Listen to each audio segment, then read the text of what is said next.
So hello and welcome to Rough Cut. This is Kaveh Vamzai. I'm going to talk today about Dhurandhar, The Revenge, and of course we'll also refer to Dhurandhar, the first part. So what can I say that hasn't been said about the film already? It's social media chatter, it's on-ground chatter, it's part of every advertisement that I look around at.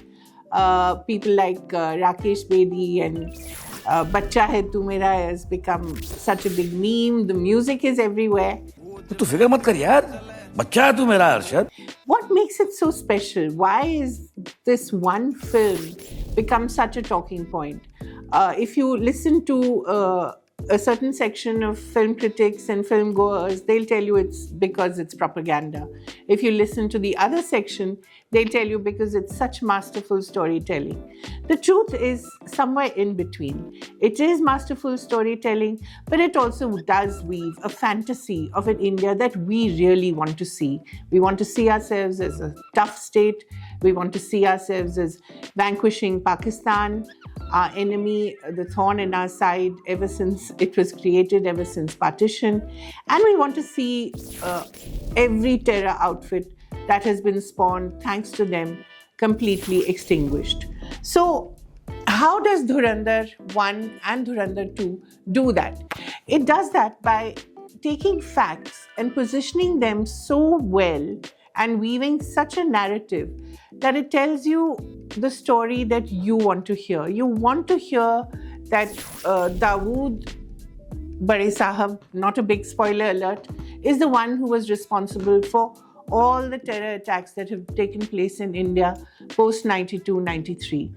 You want to hear that all the terror camps in Pakistan occupied Kashmir have been destroyed or more or less destroyed because of our deep state activities in Pakistan. You want to hear that we have neutralized enemies of India who have perpetrated all manner of assaults on India, whether it's the hijacking of IC-814 or whether it's the Uri attack or, of course, the 2611, the most ghastly of them all. So how does Dhurandhar 1 and 2, how do these two films do that? They do that because it's a story that has been written extremely well and by Aditya Dhar, who's possibly made quite an art of telling the story of India through Kashmir. If you look at Uri, his first film, it told you the story of the strikes against Pakistan in Pakistan-occupied Kashmir after the Uri attack on India in 2016.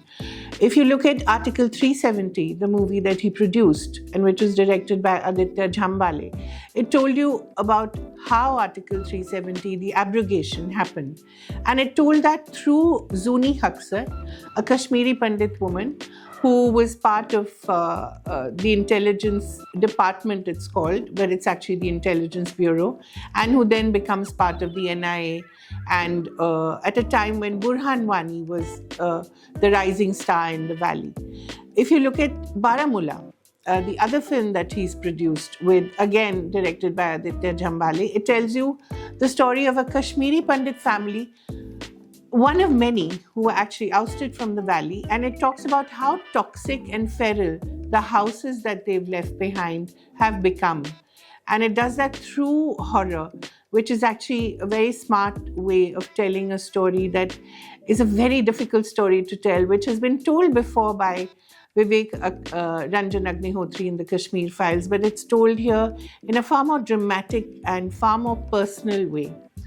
So, what Dhurandhar does is really take the story of all the strikes that Pakistan, the 1,000 cuts that Major Iqbal, who is played by Arjun Rampal, the 1,000 cuts that have been inflicted on India, that Zia-ul Haq wanted to inflict on India. And it tells you about all the consequences that have happened through the lens of Kashmir in a way. So a lot of it has to do with the fact that Aditya Dhar is a Kashmiri Pandit, and while he himself may not have suffered the ignominy and the agony of exile his extended family must have. And like all Kashmiri Pandits, it's a small community. And it was this pain that he's weaponized, and he's actually managed to turn into a gift, a gift of a narrative that gives us the illusion and the fantasy of a state that actually has enabled Kashmiri Pandits to survive and thrive despite the loss of a homeland. Whether they can go back or not, just as Jaskirat Rangi cannot go back home, that's another question. So that's really to give you a background of how Dhurandhar 1 and 2 came about. It came about through this one man's writing, through this one man's powerful control over a narrative that he's very sure about.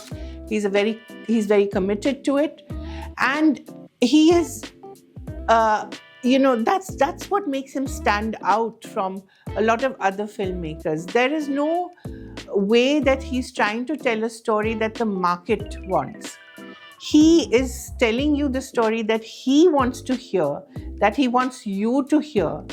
And it's that ambition and that conviction that comes through, which is what a lot of filmmakers have noticed, and why a lot of them are calling it a historic moment in Indian cinema, which comes once in a while.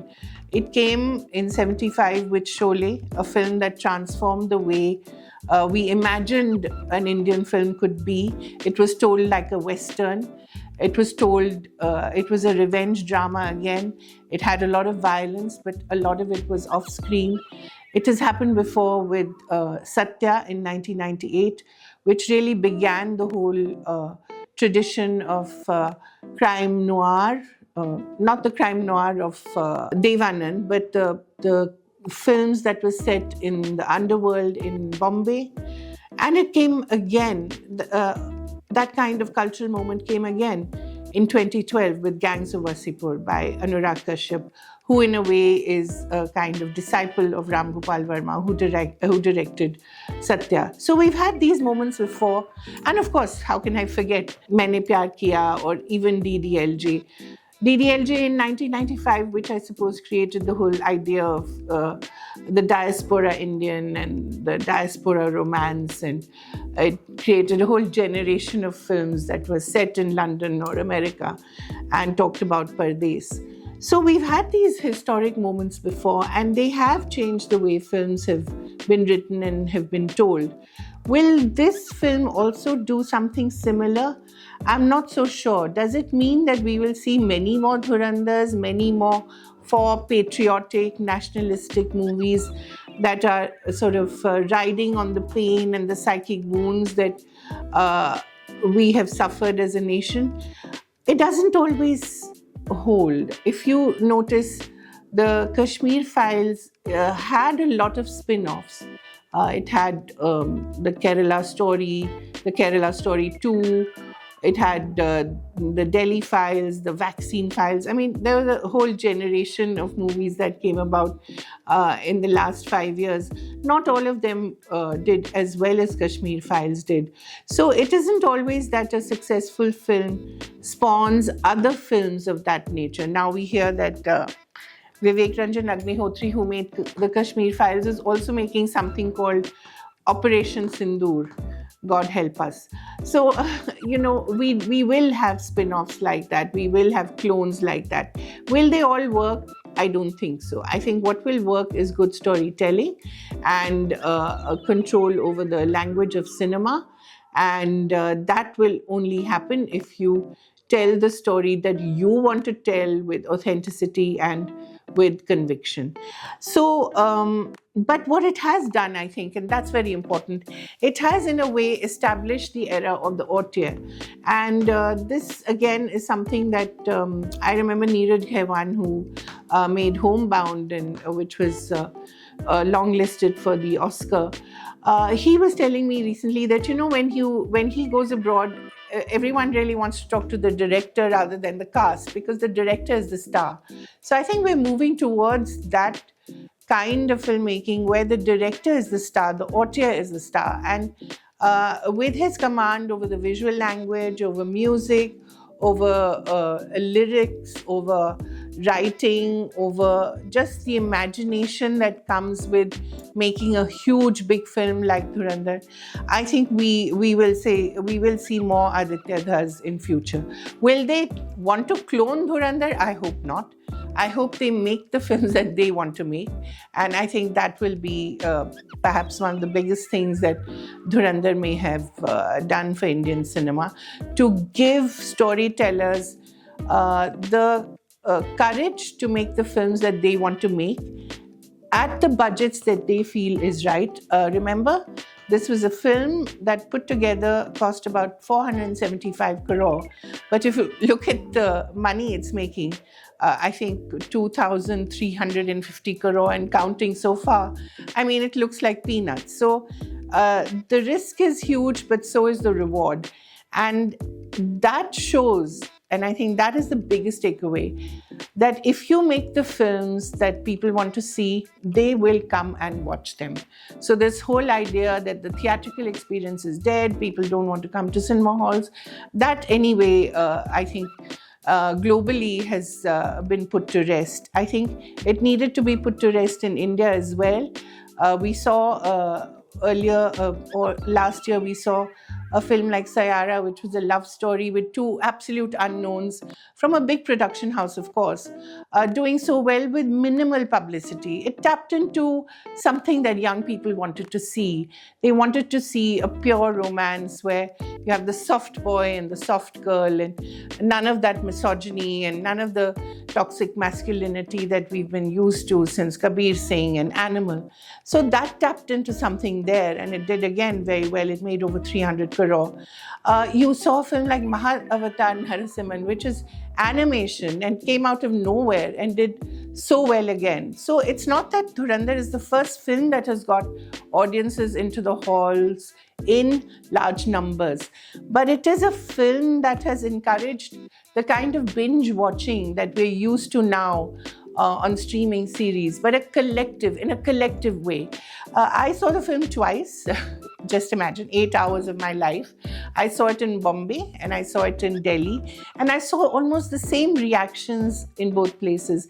People clapped at the same points, people gasped at the same points, people cried at the same points. And Dhurandhar, The Revenge has a lot of emotional moments as well.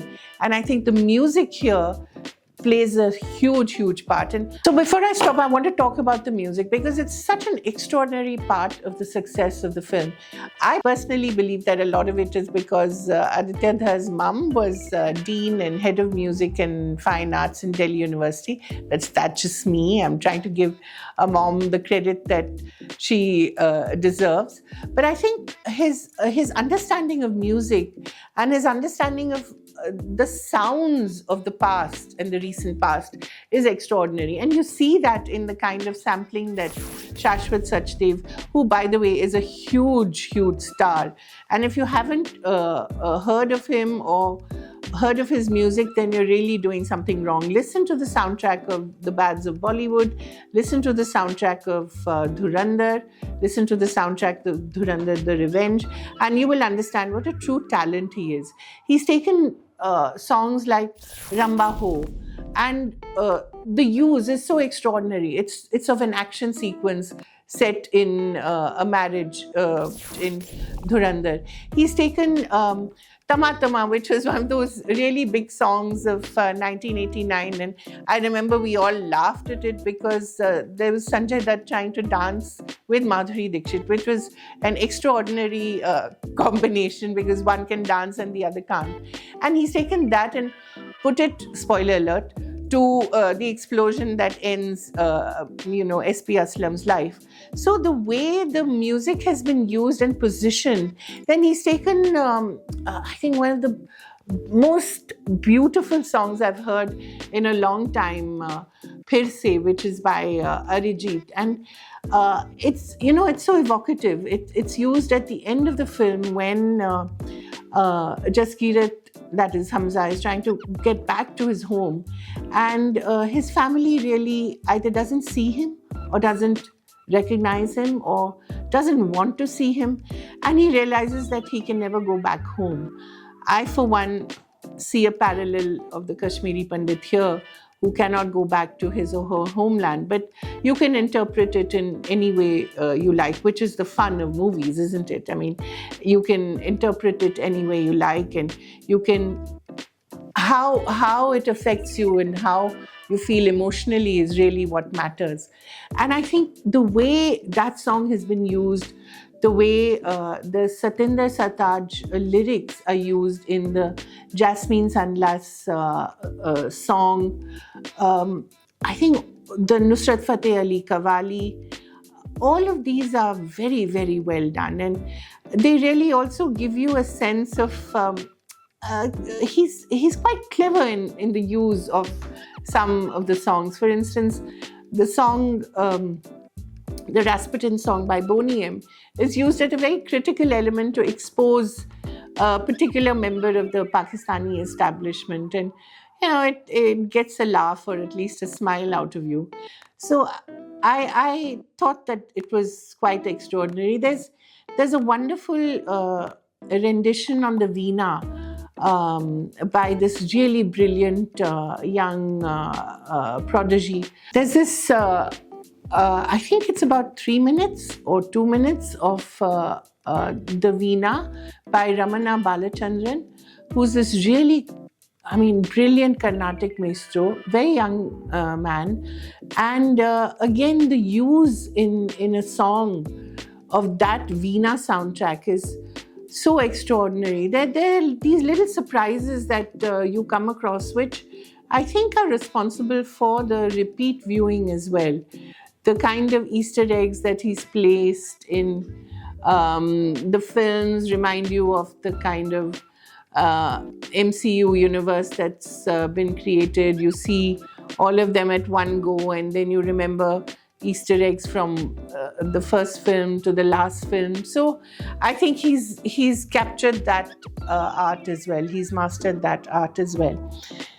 So at the end of the day, really, what does the success of Dhurandhar 1 and 2 tell you? I think it tells you that if you have the courage and you want to dream big, you can.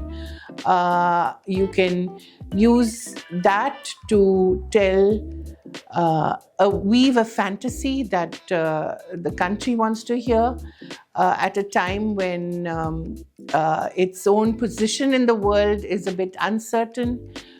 You can change the grammar of filmmaking by chasing excellence and by chasing your goal and not looking left or right, by doing what you think is right. And I think a word also of for Ranveer Singh, who's really the heart and soul of the film. Although it's one of those 70s kind of multi-starrers, it has a whole lot of stars, not necessarily big names, but interesting characters. And each of them has been given due respect, and each of them has been given an interesting storyline by themselves. So I think it tells you that the movie that you want to see, that you believe in, you can do it. The audiences will come. And whether they come because it's propaganda, or whether they come because they believe it's great filmmaking, or whether they come because they love the music, or whether they come for Ranveer Singh, who's done a terrific job in the film, or whether they come for Aditya Dhar, the real star of the film, that really doesn't matter. They will come.